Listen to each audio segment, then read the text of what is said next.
Hey, what's up, guys? Welcome back to another episode of the Fantasy Fellow Show. My name is Kyle. We're going to be diving into the Week 2 preseason. We're going to be looking at the box scores and just trying to figure out what we can learn from the box scores and the usage and some of the numbers and the stats that we're seeing. We do have a lot to get into, so we're going to hop into a screen share right away. We still got time if you want to get into the 2021 draft kit. It's still on the Fantasy Fellowship. We'll probably 2 more weeks left. We got a lot of information. I'm still adding things to it. You can get the projections document. We'll kind of read into some of that stuff too. I did tinker a couple things. I pumped up some numbers, pushed some numbers down. Only 18 days to go until Dallas at Tampa Bay opening Thursday Night Football. So a lot to get into. Get your cheat sheets, get your projections, get everything you need there on the fantasyfellowship.com. But let's dive in. I'm just going to be using ESPN's numbers here. We got 2 games today, Giants and Browns, 49ers and Chargers. I'm sure we're going to be interested in what Trey Lance and the 49ers offense does. And we'll see if the Giants and the Browns give us anything. But I think, for the most part, those teams aren't going to show us too much in the preseason as far as starters go. But let's get into it. I'm gonna start with the Thursday night game from the Patriots and the Eagles. The Eagles didn't really give us anything. We know Jalen Hurts had some abdominal issues, and he was hospitalized, but everything seems to be okay. But the Patriots just took this one. They just took this game and ran away with it, 35-0. So the opening drive here for Philadelphia, Jalen Reagor returns the punt, so he's going to get some punt return yards. I don't know if you guys use leagues where they score points for punt return yards and kick return yards, but there you go. Miles Sanders, 10-yard carry. Kenneth Gainwell right away in with the first team. He gets a 12-yard gain, so I think he's going to have a little part of the offense there. That might take a little bit of Sanders' receiving numbers down.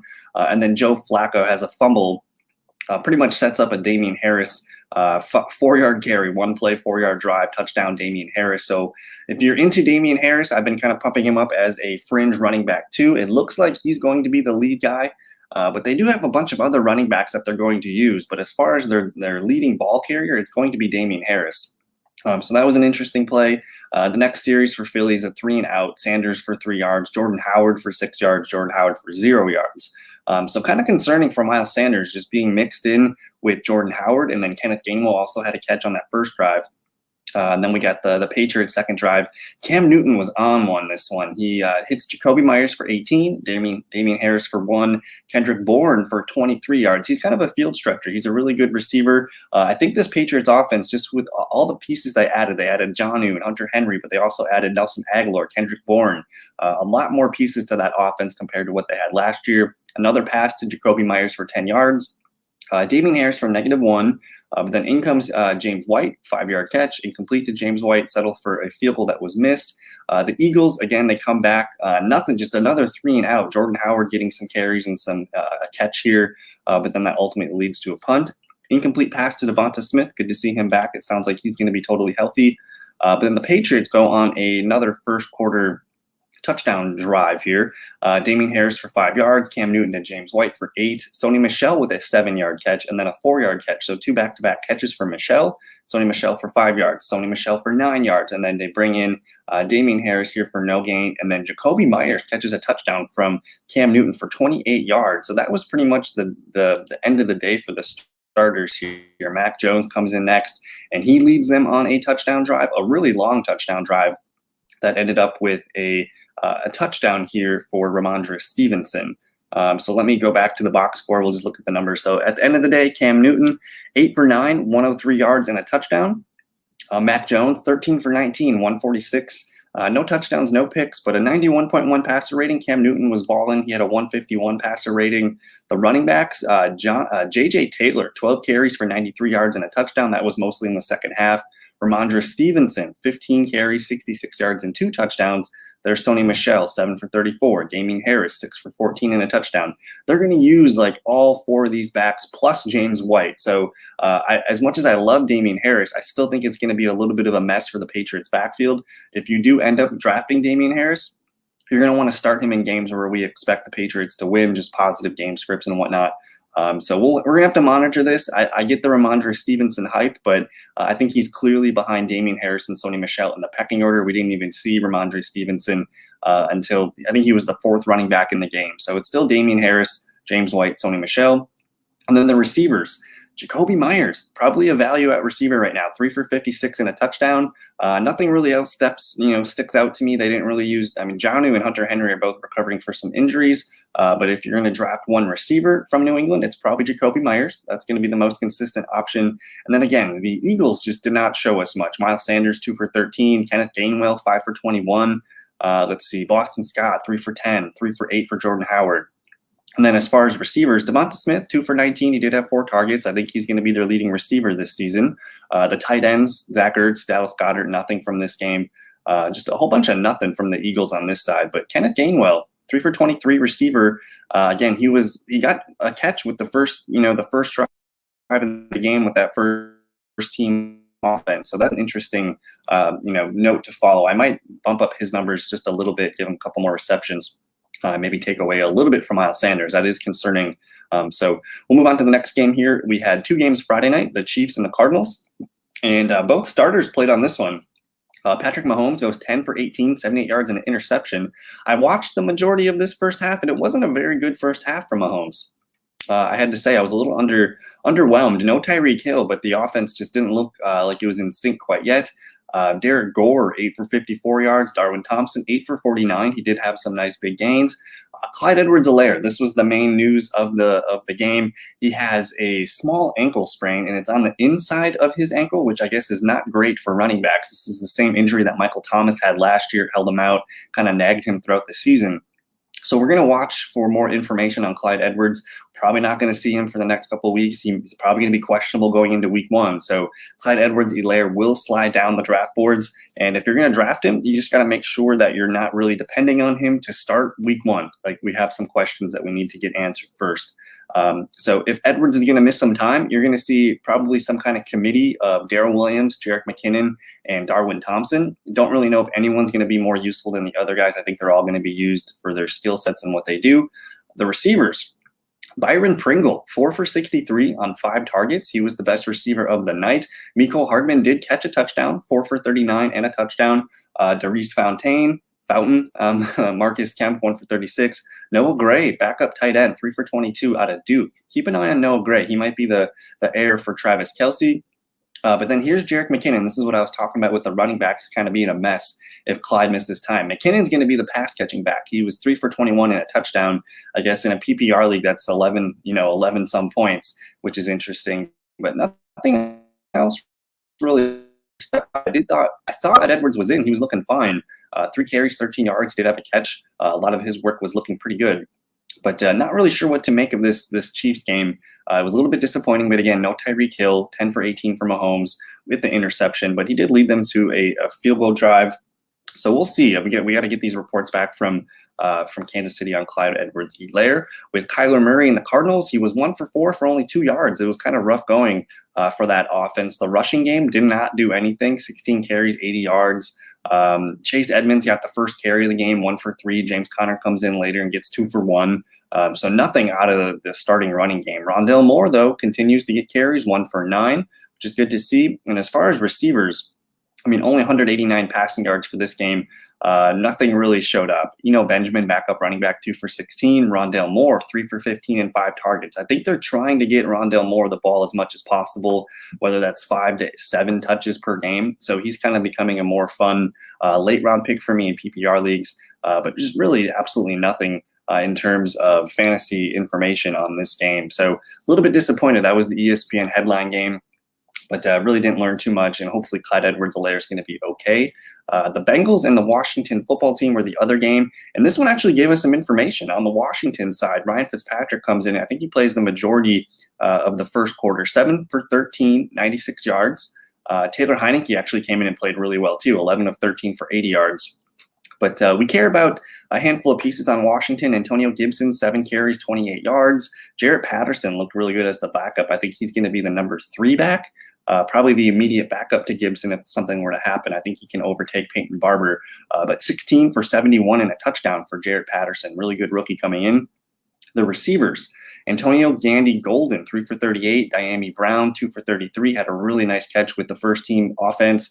Logan Thomas, 1 for 28. With Logan Thomas and Ryan Fitzpatrick, you're seeing some more down-the-field stuff, not so much dink and dunk from the Alex Smith. So if Thomas gets that same amount of volume that he saw last year, which was like 100-some targets, Logan Thomas is going to have a really nice season. Jarrett Patterson had a hell of a day, 3 for 25 through the air. Antonio Gibson, 2 catches, 19 yards, and a lot of people are worried about J.D. McKissic, but he only had 1 catch for 4 yards. Terry McLaurin, 1 for 5. Adam Humphries, 3 targets, no catches. That's a little concerning, and we still haven't seen Curtis Samuel with this offense yet. So I do want to cover the Cincinnati Bengals real quick, and then we're going to look. We're going to go through the play-by-play of this one a little bit. We're just enjoying our morning coffee here. It's Sunday morning. We got a lot of stuff to cover today, so it's hope you're having a great day. But the passing in Cincinnati, no Joe Burrow. Brandon Allen comes in. And this was an ugly game, 103 yards for the Bengals passing offense. The running backs, Joe Mixon, 2 for 4 total yards. Samaje Perine, 2 for 3. They really didn't get anything going until the backups came in with Jacques Patrick, 6 for 42. Chris Evans, 9 for 35. And then the receivers, T. Higgins, 1 for 11. Joe Mixon, 1 for 8. Good to see him catching passes. Jamar Chase, though, was the story. He was 0 for 3 on his targets, and he just didn't look good. He had a couple drops. It just was kind of ugly night for him. A lot of people were reacting to that on Twitter. But let's get into the play-by-play here. I want to go over I guess this is the first drive of the game. Washington got the ball. First pass, first play of the game was to Logan Thomas for 28 yards. So I'm getting excited about Logan Thomas. I think he can be a pretty nice value in that 7th, 8th, 9th round range if you miss on one of the top tight ends. Then you get Gibson for 4 yards. Ryan Fitzpatrick incomplete to Diami Brown. Incomplete to Logan Thomas, ends up with a punt. So 1 first down on the drive, 3 and out. The Bengals come in, hand it off to Joe Mixon. A short pass to Joe Mixon. The first play of the game was a screen to Joe Mixon for 17 yards, but there was a penalty on holding. So I take note in the nice big play, but penalty of course. Joe Mixon 1 yard. Brandon Allen to incomplete to Higgins. False start on Riley Reef. Incomplete to Chase. Just an ugly drive there. 2 penalties on 1 drive. Had to punt. -6 total yards on the drive. The Washington comes back. Gibson for 9 yards. Gibson, no gain. Gibson for 4 yards to pick up that first down. Incomplete to McLaurin. 5 yards to Terry. And then on 3rd and 5, J.D. McKissic comes in. That's a little bit annoying for Gibson owners, but that was McKissic's only touch. So 1 catch for 4 yards, and then ends up with the punt there.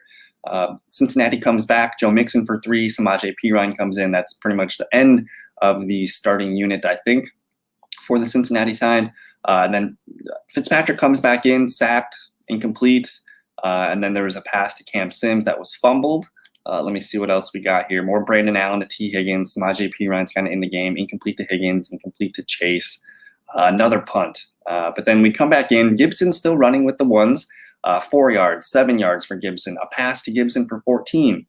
Another pass to Gibson for 5. So they come out and go 4 straight plays to Gibson. 4-yard carry, 4-yard carry, 7-yard carry, 14-yard catch, and a 5-yard catch. So that's the usage for Gibson is actually very exciting right now. And keep in mind, this is all in the first quarter that he got his numbers. So we'll go look at this in a sec.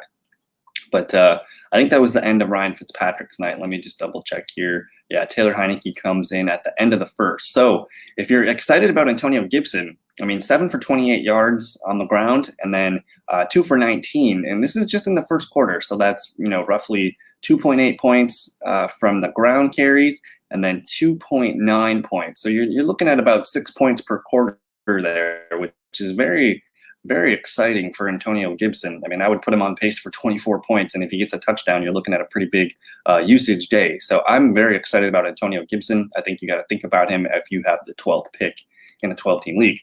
So let's move on here. We've covered 3 games. We got a lot to go through. Patriots, and we just hit that one. Patriots, Eagles. I meant to click on the Bears, Buffalo. We didn't learn too much from Bears and Buffalo, so we'll kind of make this one quick. The running backs look good for Buffalo. Mitchell Trubisky, though, 20 of 28, 221 yards and a touchdown, showing Chicago that, hey, I can still play. But Devin Singletary looked good. 2 carries, 21 yards, and a touchdown. Zach Moss also got his first preseason game in, 4 for 21. So both running backs looking good. Matt Breida, 5 for 18. We still think he could be kind of pesky for Singletary and Moss owners, but it looks like Singletary and Moss, man, they played pretty well in this one. As far as the receiving games, Isaiah McKenzie, 7 for 72. I like him a lot. He could be a waiver wire player at some point this season if there's injuries to any of the receivers above him. Gabe Davis, 3 for 29. Jake Kumaro, 2 for 20 with a touchdown. Breida had a nice catch for 18 yards. And that's pretty much it. Devin Singletary, 1 catch, 5 yards. But the running back, Singletary and Zach Moss, we're going to be very interested in that one. On the Bears side, Andy Dalton, 11 for 17, 146 yards and a touchdown and 1 interception. Justin Fields, not the best game for Fields, 9 for 19, 80 yards, and he was sacked twice. But he did have 4 carries, 46 yards on the ground. So even if he doesn't have a good game passing, he's still going to boost your floor with the rushing numbers. Damian Williams, 5 for 8 carries, really nothing showing on the ground here for us. Khalil Herbert got the touchdown. And then the receivers, really nothing here from the Bears. Kind of an ugly game. Rodney Adams had the 73-yard touchdown from Andy Dalton. Jesse James, backup tight end, 4 for 54. Jimmy Graham did play 1 for 5. It's really nothing from this game. So the main takeaway is, to me, it's Singletary and Zach Moss. I still don't know which one I prefer, but I like Zach Moss. If he's healthy, it seemed like he was taking over the backfield last year in snaps and touches. So if you had to pick one, I think I'm taking Moss. But Singletary has looked good this preseason. The Jets and the Packers, I was able to watch the first half of this one. Zach Wilson looked great. 9 for 11, 128, and 2 touchdowns. Playing very early. It was Green Bay's kind of second-team defense, but he played very well. And I think my main takeaway with this is if you have to draft a Jet this year, it's Corey Davis. Corey Davis, 4 for 70, 6 total targets from Zach Wilson. And Zach Wilson threw the ball 11 times. So almost a 50% target share for Corey Davis. He's the one player that I think I'm going to trust from the Jets in fantasy football this year. Tyler Croft, 2 for 36 and a touchdown. Looks like he's the #1 tight end over Chris Herndon. And that's pretty much it from the receivers. But the running backs, Michael Carter, 10 for 52, looks good. Ty Johnson, kind of the lead starter guy, 6 for 22. Tevin Coleman, 4 for 19. It's probably going to be a little bit of a committee to start the year, but I think Michael Carter, as the season goes on, he's going to continue to get the more touches in the backfield. I think he also had a catch, -1 yards. Coleman, -1 yard catch. But we gotta be careful with the Jets. I like Michael Carter a lot. I think he's easily the most talented back on this roster. But it's going to probably take some time to sort itself out. Maybe the first month he's got some frustrating usage, but he should be the best back at some point that season. Packers, no Jordan Love, no Rodgers, no starters, no nothing. It really didn't show us anything. A.J. Dillon, 4 for 28 yards. He was pushing the piles, looking really good early. He's a fun guy to put on your bench in case anything happens to Aaron Jones. A.J. Dillon's probably still going to get maybe 5 to 10 touches per game, whether that's 7, 8 carries and a catch. I could easily see that for A.J. Dillon. Kylan Hill, though, he's looking really, really good. He kind of looks like Aaron Jones in the backfield, actually. 7 for 29, and he gets a nice touchdown run. The receiving game, Amari Rodgers, 4 for 31. A.J. Dillon, again, 2 for 12. A.J. Dillon's going to catch passes this year. That was pretty much it. Jay Sternberger did catch the touchdown, but really nothing from the Packers. It was all about, for me, it was all about Zach Wilson and Corey Davis. Those guys impressed me. So that's the one thing that I'm taking away from that game. The Falcons and the Dolphins. Atlanta's not going to show us anything in the preseason. They generally just don't do that. Really, there's nothing to even talk about. I think Quadri Allison is the clear backup, though, if anything happens to Mike Davis, so file that away. But the Dolphins, they come out and Tua Tagovailoa plays the whole first half. 16 of 23, 183 yards and a touchdown, only sacked once. And then you look at some of the rushing numbers. Malcolm Brown, 10 for 43, he gets a touchdown. Jared Dokes, the rookie 7th-round pick, 7 for 30. Myles Gaskin, though, 6 carries, 27 yards, and he gets a touchdown. He looked really good in this one. Backup Jordan Scarlett, Tua Tagovailoa, 1 for 8. Salvin Ahmed, 2 for 6. So very effective ground game. 34 carries, 136 yards, and 2 touchdowns. Brown and Gaskin both getting the touchdowns. But it was Gaskin as a receiver. You see Mac Hollins 4 for 49 up top, but Gaskins with the first-team offense, 4 for 44 and a touchdown. Mike Gesicki, 2 for 43. There's Kirk Merritt, their undrafted receiver, 3 for 34 and a touchdown. Jalen Waddle, 3 for 21. Salvin Ahmed, 2 for 19. Nothing really too eye-popping here, but Myles Gaskin puts in work. 4 for 44 and a touchdown. That's 8.4 plus 6. That's 14.4 just from receiving. And then you add in his 8.7 here. You're looking at like a 23-point game for Myles Gaskin in the first half. So he's a guy that I kind of wrote off just because we don't really know what the Dolphins are going to do with their running backs. But if Gaskins begins to slip in drafts, I think he can be a guy that you put on your bench, use him as a committee. He's best used to me as like a running back 3 flex. I think it's clear that he's the best back there to own in Miami, but I still think, I mean, Malcolm Brown still got 10 carries, 43 yards, and a touchdown. So I'm a little bit nervous about that. But let me just go to the game cast. I just want to see. So Gaskin gets the first quarter touchdown, gets the second quarter touchdown, but Malcolm Brown comes out and gets the opening drive, third quarter touchdown. So Malcolm Brown's still going to be used in that offense. So we'll see what happens. Good game from Gaskin, though. He impressed. And then Tua. I think Tua with that offense, it said that they went no huddle, kind of up tempo. They sped the tempo up, and that's what really kind of kickstarted the offense. So Tua is in my good graces. If you want to wait on quarterback, you can make a duo of Tua and call it one of the rookie quarterbacks or something like that. If you want to get Tua Tagovailoa and Trey Lance or Justin Fields, I think that could be a nice start to the season. The Ravens and the Panthers, this game did not show us much of anything. The Ravens continue their winning streak in the preseason. Gus Edwards, 4 for 28. J.K. Dobbins, 4 for 8. Nothing from the receivers. I'm having a hard time getting in on the Ravens this season.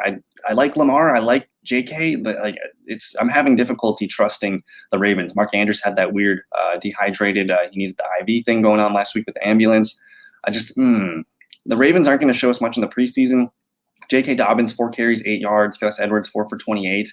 I think it's going to be a little bit underwhelming for fantasy if you invest into the Baltimore Ravens offense. If you're going to take anything, you think you just got to take Lamar and call it a day. But Carolina, Sam Darnold starts 1 for 2, 16 total yards. The 16 yards was to Robbie Anderson, who I think is going to be his favorite target. But the main highlight from this is Terrace Marshall Jr., 3 for 50. He's gonna start. He's gonna be the slot receiver. Curtis Samuel last season was, I think, our wide receiver 23 or something like that. Last season, DJ Moore, Robbie Anderson, and Curtis Samuel all were top 25 wide receivers in PPR leagues. And Terrace Marshall right now is showing that he needs more touches. He's an absolute playmaker right now. So if you want to reserve someone round 13, 14 in a PPR league, Terrace Marshall Jr. should be kind of circled on you as maybe a sleeper. He could be a late bloomer at receiver for us. And he could be a lot of fun. But really nothing shown from Carolina. Chuba Hubbard, the backup running back, 9 for 24. I think if anything does happen to Christian McCaffrey, Hubbard's going to be probably the hottest waiver wire ad in fantasy football. Move on to the Lions and the Steelers. This one's probably the best game that showed us anything. The Lions didn't show us jack. They're not going to show us much in the preseason. So we're not even going to really talk about the Lions. Amon-Ra St. Brown, 2 for 12. That's pretty much the only player useful for fantasy that played last night for the Lions. But Steelers, Ben Roethlisberger comes out 8 for 10, 137 yards and 2 touchdowns. Throwing touchdowns to Pat Freiermuth, the tight end out of Penn State, 2 for 19 and 2 touchdowns. But look at some of these numbers here. Eric Ebron, 4 for 59. Najee Harris, 2 for 53. He had a 46-yard carry or 46-yard catch and run. Deontay Johnson, 1 for 43. Juju, 5 for 39. James Washington, 3 for 24. No Chase Claypool in this one because he had that little scare last week with the injury. But Ebron, Najee, Deontay, Juju, and then now Pat Freiermuth. There's a lot of weapons in this offense. I still think Deontay Johnson can be a wide receiver 1 this year. He's been my favorite 4th-round pick the last couple weeks. I think he's going to be a fantastic play this year. And Juju, still racking up receptions, 5 for 39. Juju's never going to be a big play guy. He's going to be a small 8 to 10 yard chunk play guy, but he's going to rack up a lot of them. So 5 catches, 39 yards. That's 8.9 points in roughly a quarter and a half of football. So Juju's still going to have value as a wide receiver 2-3 in PPR. But Najee Harris, only 4 carries, 10 yards. But again, it's that receiving workload, 2 for 53 on 3 targets. And roughly a quarter and a half of football, I just think Najee Harris is probably going to end up with 50 catches this year. If you just take, say he averages 2.5 catches per game, you're going to times that by 17 total games. You're looking at roughly 42. But if he gets up to 3 catches per game, now you're talking 51. So that's kind of where he lines up at. And he gets 3 targets in a quarter and a half here. So 3 catches per game for Najee Harris makes a lot of sense for me. I think he's going to be very useful as a receiver. So overall, good game from Pittsburgh. I think that offense is probably one of the more exciting ones for me right now. And in terms of drafting, they all seem to be fairly priced options. Titans and Buccaneers, we'll go quick on this one. really nothing happened. Kyle Trask, 13 of 26, 131, 2 picks. Giovanni Bernard gets a carry. Keyshawn Vaughn, 9 for 18. Tanner Hudson, the preseason tight end, man, 6 for 74. He's been balling in the preseason the last 3 seasons as their backup tight end. But O.J. Howard, 3 for 24. Tyler Johnson, 2 for 21. Jalen Darden, 2 for 18. Really nothing from Tampa Bay. It was kind of a frustrating night. 34-3 was the final. But for the Titans, Matt Barkley comes in 12 for 16, 115 yards and 2 touchdowns. Logan Woodside, 7 of 8, 64 yards and a touchdown. But the backup running backs, we thought it would be Darrington Evans. I think he's still hurt right now, but this Mekhi Sargent comes in 16 for 78. I think he's just fighting to make the team. But Brian Hill, 10 for 24. They're trying to see if they can get more out of him. Jeremy Mcnichols, 5 for -9. Not a great night for him. But the receiving game, Mason Kinsey, 6 for 56 and a touchdown. Des Fitzpatrick, the rookie from Louisville, 2 for 30 and a touchdown. Chester Rogers, Anthony Firkser, one of my favorite tight end sleepers, 2 for 15 with the first team offense. Just not a lot from the Titans. They're not going to show us too much. No Tannehill, no AJ, no Derek, no Julio. But maybe next week we'll get a little bit more from those guys. So let's move on. I think we got maybe 2 or 3 more games. We got 4 more games. So Texans, Cowboys, let's just take a peek real quick. Not sure we learned much in this one. Tyrod Taylor, 2 for 5 with 10 yards. Davis Mills, 10 for 16 with 115. Mark Ingram gets the touchdown, 7 for 24. Let's see. Philip Lindsay, only 4 carries, 2 yards. Nothing really exciting there. Brandon Cooks did play 2 for 10. I think those were both the Tyrod plays. I'm having a tough time, guys, with the Houston Texans. If you're going to take a Texan, it's probably got to be Brandon Cooks. I think that's the safest call. Not really sure I trust Philip Lindsay and Mark Ingram. Lindsay's probably going to lead the team in carries, but again, you're talking about a team that's probably going to go like 2-15 or 3-14 or something. So I think Brandon Cooks is probably the safest fantasy evaluation there. The Cowboys, Ben DiNucci, 4 for 19, 120, but 3 interceptions. Cooper Rush, 10 for 12, 97 yards and 2 touchdowns. So it looks like Cooper Rush might be the clear backup quarterback. Rico Dowdle, the number 3 back, 6 for 31. Tony Pollard, 5 for 20. Really nothing on the ground game happening for Dallas. But the receivers, Noah Brown, backup receiver, 3 for 35. Blake Jarwin gets a catch for 25 yards. He's still one of my favorite tight end sleepers at the end of the drafts. Tony Pollard, 2 for 16 and a touchdown. CeeDee Lamb gets one of his 2 targets for 13 yards. Dalton Schultz for 9. Gallup, 2 targets, 1 catch for 4 yards. So Dallas is going to be fine. The receivers, I mean, Amari Cooper did play 1 carry, -4 yards, though, no targets or anything. But it's good to see everybody healthy. I still think Dallas is going to be one of the offenses that you need to take a stand on and draft a player from. Let me see. Let's go to the Colts and the Vikings. Really nothing happened in this game either. Sam Ehlinger started 8 for 13, 70 yards, 2 picks. I think it's clear Jacob Eason is the backup, 16 of 27, 132 yards. No mistakes out of Jacob Eason. The running backs, Jordan Wilkins, 5 for 20. Naheem Hines, 6 for 17. Marlon Mack, 3 for 10. Kind of just a big mess. I'm still a little bit nervous about Jonathan Taylor because they're going to use Mack. They're going to use Hines. We'll see if Taylor can get the elite workload there that people are projecting. And then as far as receiving game, really nothing crazy happened. Desmond Patman, 4 for 60. Zach Pascal, 4 for 31. Backup tight end Jordan Thomas, who's kind of bounced around, 2 for 28. Really nothing to take away from this game. Kylan Granson, though, backup tight end. I'm keeping my eye on him. 4 targets, no catches, unfortunately. And then the Vikings, they're just not going to show us anything. But Kirk Cousins did play 5 for 7, 23 yards. I had a 9-yard scramble in there. But Chad Beebe, 2 for 47. KJ Osborne, 2 for 27. Madison, 2 for 16. Like Amir Abdullah, 3 for 6. Irv Smith, 1 catch for 3 yards. Adam Thielen played 1 target, no catches, though. Just a lot of nothing in this one. I think we still stand pretty firm on our fantasy takes from those 2 teams. The Raiders and the Rams, again, these teams don't really show us much in the preseason. We'll look quickly here. Nathan Peterman played the whole game again, 16 of 24 for a touchdown, 2 picks, 5 for 35 on the ground. Absolutely nothing in the running game for the Raiders. And then they're not going to show us no real starters played in this one. So the Raiders keep things pretty tight. And so do the Rams. Bryce Perkins, 26 of 39, 2 touchdowns and a pick.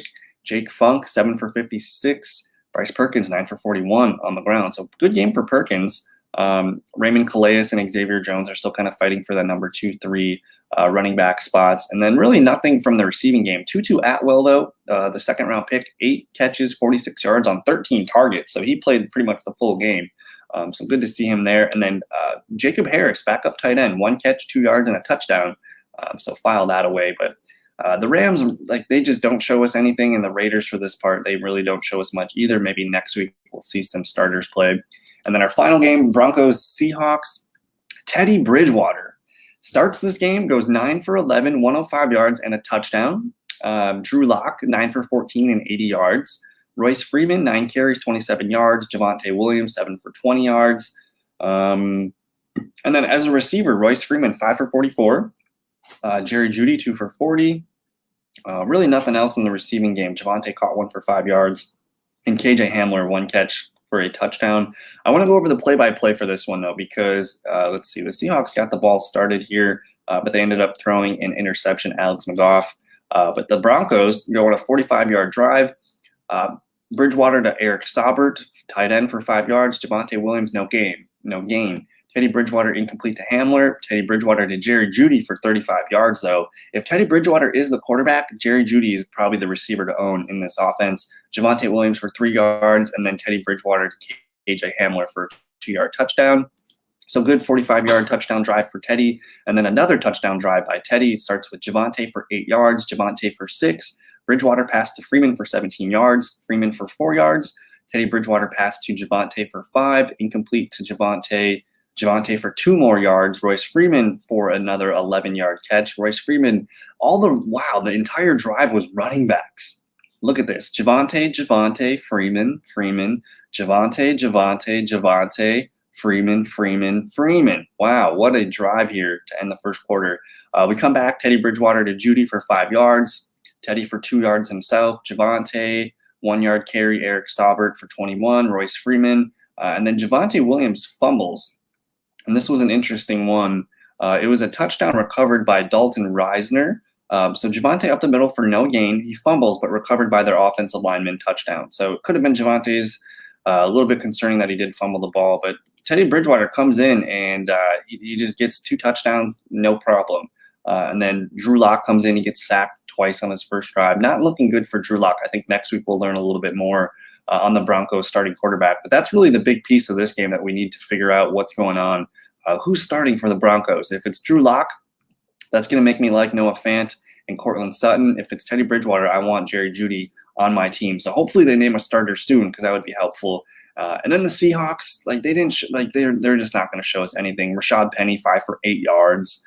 They had a couple guys get carted off in this one, so I think they were pretty anxious to get out of that one early. So that's going to do it for this episode of the preseason 2 kind of box score review.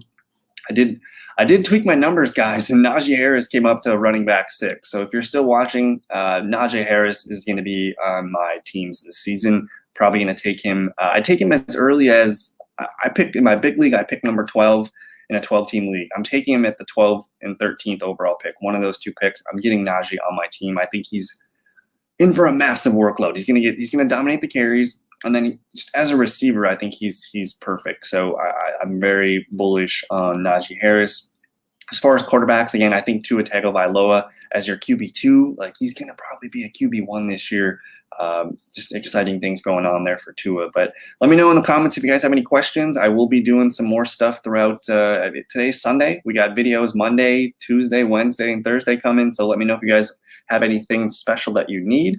Check out thefantasyfellowship.com, and just thank you guys so much for hanging out with me. Enjoy the rest of your day. We'll see you in the next one. Peace.